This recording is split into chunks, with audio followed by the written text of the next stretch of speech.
They always said the building had a history, but I didn't care. When you're a grad student drowning in debt and someone offers you a one-bedroom apartment in the heart of Chicago for half the price of a broom closet, you don't ask questions. My first warning should have been the previous tenant's name still etched into the mailbox, Marisol D, scratched out but not replaced. The second, my upstairs neighbor, an elderly Puerto Rican woman who only ever whispered to me. "They come in threes," she once said while handing me a tin of cookies I never ate.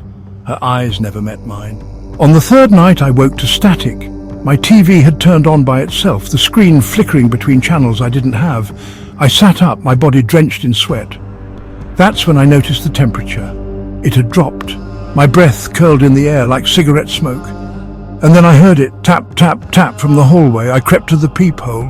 No one, but the tapping grew louder, closer. Then the knocking started. Slow, methodical. As though the knocker was made of stone and every strike echoed from a hollow chest. I opened the door. Nothing. Except, down the hall near the exit sign, a tall man in a grey suit. Too tall. His neck craned sideways like a broken mannequin, and his eyes, God, his eyes, sunken pits, rimmed with black, as though someone had scooped them out and stuffed coal in their place. He smiled without moving his mouth. I felt it more than saw it. I slammed the door shut and pressed my back against it, my heartbeat thundering in my ears. I heard footsteps, but not approaching, circling, like he was pacing around my door, waiting for it to open again. I stayed up the rest of the night. When I told my professor the next morning, he asked if I'd been pulling all-nighters again. My best friend blamed stress and too much caffeine, but it kept happening. Always around 3:03 a.m. Sometimes he'd knock. Sometimes the TV would switch to a station filled with whispers. Once I found long black threads under my bed like coarse hair, but not quite. I sent them to a friend studying biology. They said it wasn't human or animal.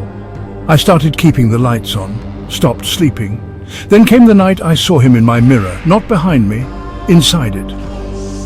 Mimicking my every move with a half-second delay and a crooked grin, I screamed. My neighbor knocked on my wall in a panic, asking in Spanish if I was okay. She must have known. She told me, "Don't let him in 3 times. The 3rd time he stays." I'd already let him in twice. I broke my lease the next morning, packed my things in record time and moved out. But last week, I saw him again, in the reflection of a department store window. Have you ever felt something watching you from inside your own shadow? Have you ever been visited? Please comment your story. We have to share these warnings. And whatever you do, don't open the door a 3rd time. If you enjoyed this story, please subscribe and follow us for more bone-chilling chronicles. Join us on YouTube, TikTok, Instagram, Facebook and Blue Sky for more If You Dare.